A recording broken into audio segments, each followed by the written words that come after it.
नमस्कार। आप सुन रहे हैं टीवी 9 पॉडकास्ट और मैं हूं आपके साथ आसिफ खान।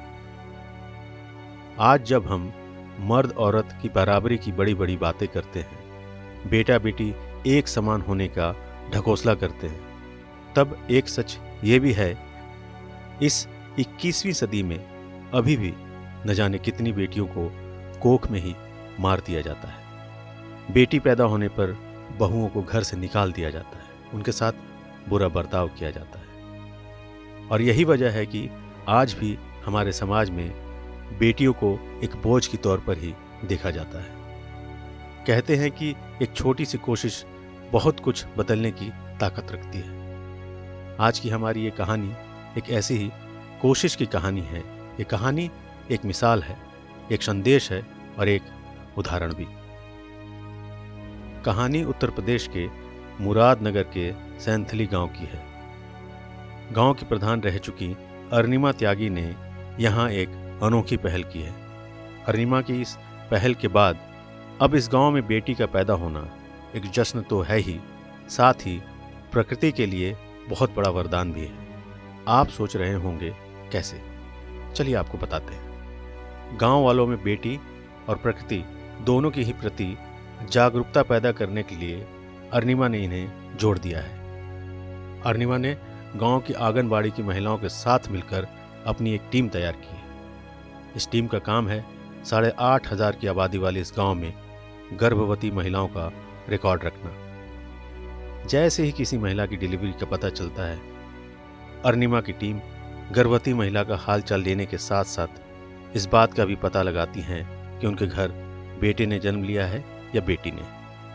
अगर ये खुशखबरी बेटी के रूप में आई होती है तो अरुणिमा और उनकी टीम ढोल बाजे के साथ नवजात बच्ची और उसकी मां के लिए तोहफा लेकर उसके घर पहुंच जाते हैं। ढोल बाजे के साथ अरुणिमा को देखकर गांव वाले समझ जाते हैं कि गांव में बेटी ने जन्म लिया है। पूरा गांव इस जश्न में शामिल होता है। बेटी के घर ढोल बाजे बजाकर उसका दुनिया और गांव में स्वागत किया जाता है।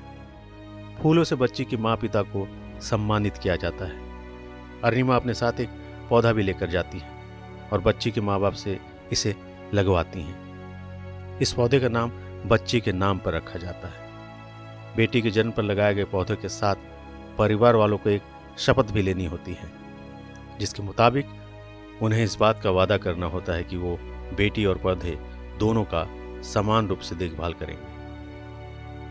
अरुणिमा अब तक 550 से ज्यादा दंपतियों को सम्मानित कर पौधे रोपित करवा चुकी हैं।